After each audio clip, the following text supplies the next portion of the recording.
Greetings, fellow moviegoers, and welcome to Movie Central, the place to talk about movies, TV shows based on movies, toys based on movies, games based on movies, and rides based on movies. I'm your host, Mr. CCS, and this is my pet gorilla, George.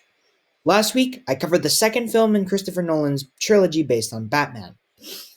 Now, we come to the third and final film, which is surprisingly very divisive compared to the first two. Before I address that, I want to talk about the crisis that this movie nearly faced. After the release of The Dark Knight, director Christopher Nolan was in a bit of a crisis.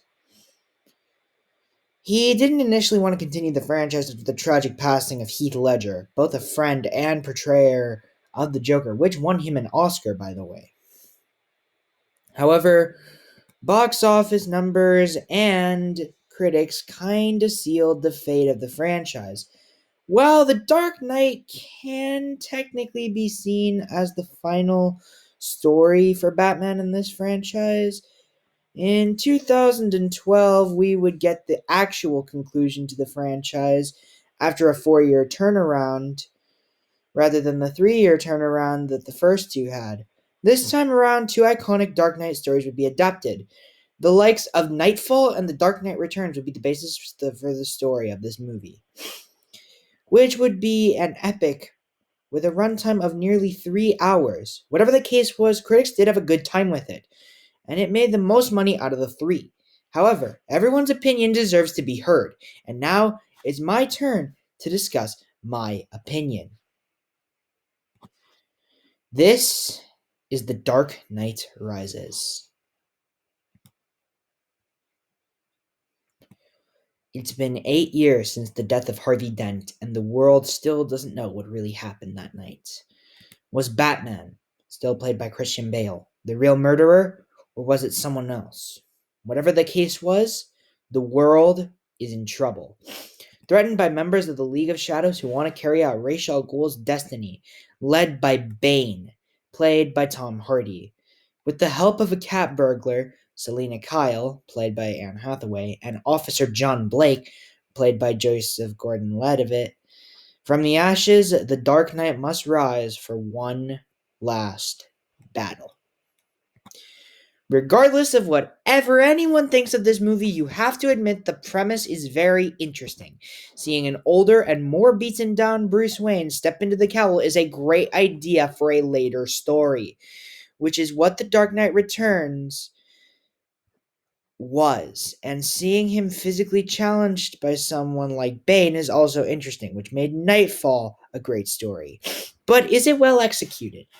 In my opinion, yes. It does what it needs to do, closing out this version of Batman's story with a bang, as well as leaving room for new versions of the character to coexist.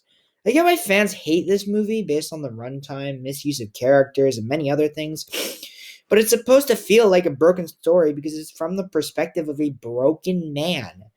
But let's take a look at the other aspects of the movie to see if you should see it. Like last time, the movie primarily focuses on just a couple of characters. And here I'd like to talk about the hero and the villain of the story, as well as the hero's help in regards to gaining victory. Let's start with Batman. This time, the movie focuses on Bruce Wayne's struggle to get back into the cowl.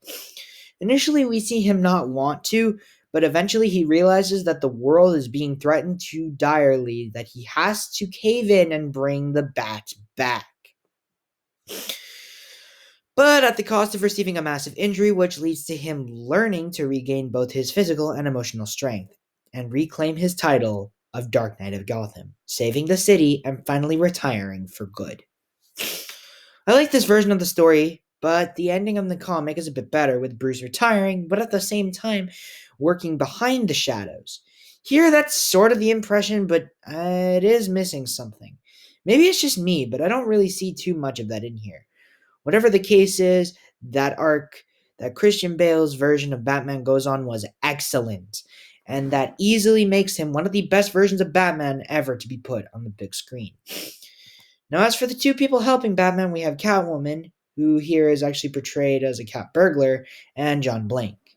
Catwoman isn't too accurate to her comic book counterpart, but I have to say, for the most part, she does serve her part in the story. actively helping Batman during fight scenes and causing distractions in order for him to get through. But she still has her moments of thievery. I mean, what's Catwoman without a little bit of thievery, am I right? I did also mention John Blake, who's technically this version of Robin. Why? Because his code name is Robin. I see what you did there. Regardless of that fact, however, Blake's character, much like Alfred Gordon and Fox, is one of Batman's grounding people. These three characters, however, are in this movie, but not much in it to serve really a purpose. Compared to the other two, at least. Blake adds some much needed partnership to Batman and in turn gives him more reason to fight because, like him, Blake is an orphan and one that depends on his help. So I'm very happy that this edition is. But there is one more character that I'm glad to see in live action once again. That, of course, is Bane. Bane is not the comic accurate version I particularly wanted, but he's still a very intimidating character. The design is excellent. I surprisingly like the mask he wears. It makes him look threatening and also tragic at the same time. We never see what's under the mask, but we know it's severe scarring he has. Also, the voice. Yeah, I know, the voice is the butt of every single DC joke, but honestly, I like it. I say it's deep, imposing, and gives this character reason to be feared. Yes, I do understand why people don't like it and give everyone full permission to mock me and the voice in the comments. But I like it, and there's nothing you can really do about it. While this version of Bane isn't my favorite in any media, I think he's a pretty good version, but I wouldn't mind seeing a more comic accurate version of Bane in the future. Take notes, James Gunn. Alright, that's about it for the characters. Now I get to talk about the effects. Overall, for a movie that's over a decade old, we have effects that hold up extremely well. And even better than some modern effects, that whole football stadium scene was practical, as was the prison, the bat, and to some extent, the plane sequence.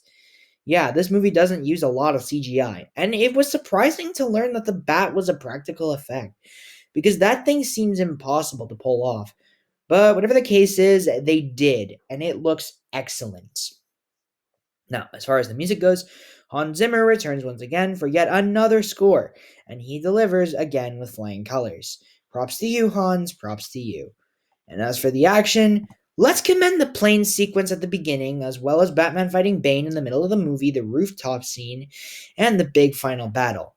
Yeah, Christopher Nolan really improved his action scenes by this film, and it shows.